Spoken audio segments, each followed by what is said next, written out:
శ్రీమాత్రే నమః. అందరికీ నమస్కారం. నేను మీ సాయి శర్మ దత్తానంద.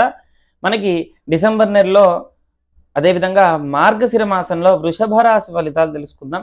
వృషభ రాశి వారికి ఈ యొక్క రాశి స్థితి కనుక చూసుకుంటే కొన్ని ఇబ్బందులు కలుగుతూ ఉన్నాయి, కొన్ని ఆటంకాలు కలుగుతూ ఉన్నాయి.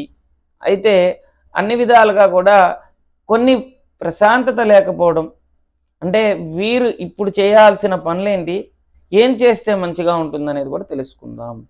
ఎందుకంటే ఈ యొక్క మాసంలో ప్రత్యేకించి వీళ్ళకి అన్నిట్లో కూడా అనుకూలత అనేది కనపడట్లేదన్నమాట. గ్రహస్థితులు అలా ఉన్నాయి, గ్రహ ప్రభావాలు.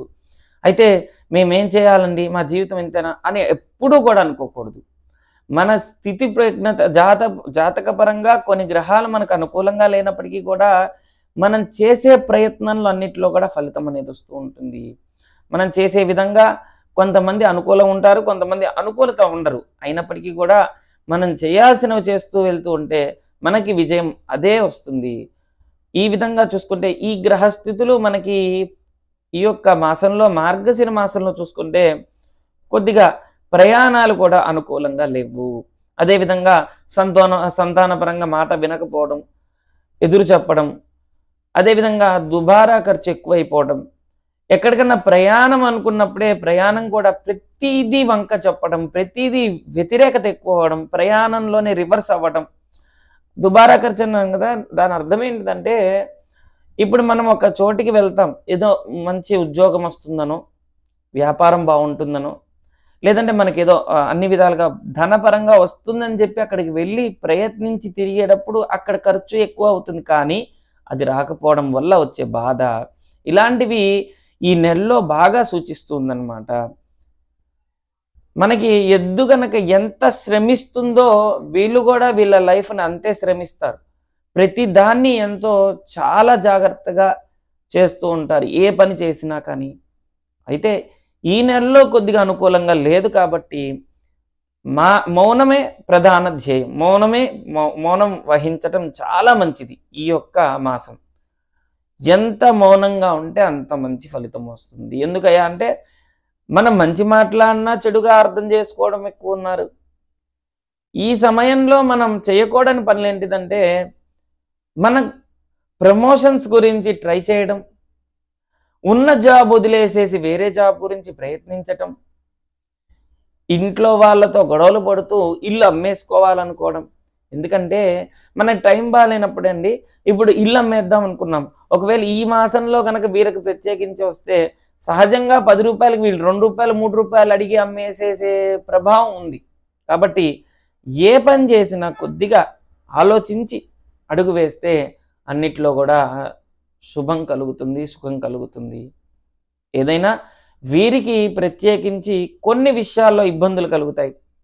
దంపతుల మధ్య సఖ్యత కొద్దిగా తక్కువగా ఉంది. అదేవిధంగా వీళ్ళు మంచి మాట్లాడిన చెడుగా అర్థం చేసుకొని చెడు ప్రచారం చేసే ప్రయత్నాలు ఎక్కువగా ఉన్నాయి.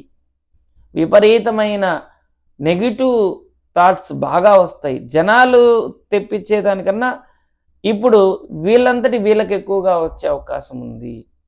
అన్నిట్లో కూడా ఆ ఈశ్వరుడి యొక్క ఆరాధన చెయ్యండి, అన్నిట్లో కూడా విజయం సాధిస్తారు.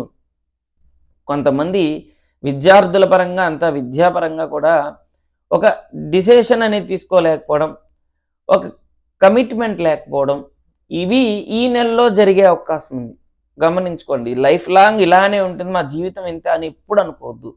ఈ యొక్క మాసంలో ప్రత్యేకించి డిసెంబర్ అంటే మనకి మార్గశిర మాసంలో ఈ విధంగా ఉంది కాబట్టి వీరికి ఇష్టదేవత లక్ష్మీదేవి.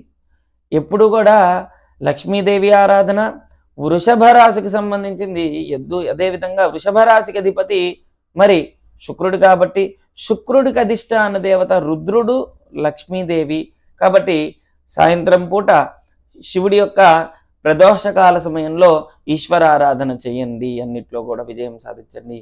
ఈశ్వర దర్శనం చేసుకోవడం, ఈశ్వరుణ్ణే ధ్యానించటం, ప్రదోషకాల సమయంలో చండీ ప్రదక్షిణం చేయటం, ఇవన్నీ కూడా వీళ్ళకి మంచి యోగాన్ని ఇస్తుందన్నమాట.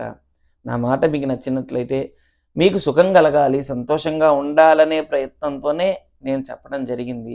అన్యథా భావించకుండా మీకు అన్నిట్లో కూడా శుభం కలగాలి, సంతోషంగా ఉండాలి అంటే సాయంకాల సమయంలో, ప్రదోషకాల సమయంలో ఈశ్వరుడికి చండీ ప్రదక్షిణం చేస్తారు, అది చెయ్యండి. 3 మార్లు చేయండి ప్రదక్షిణం. అన్నిట్లో కూడా విజయం సాధించండి. ఓం శ్రీ దత్తాయ నమః. ఓం శ్రీ దత్తాత్రేయాయ నమః.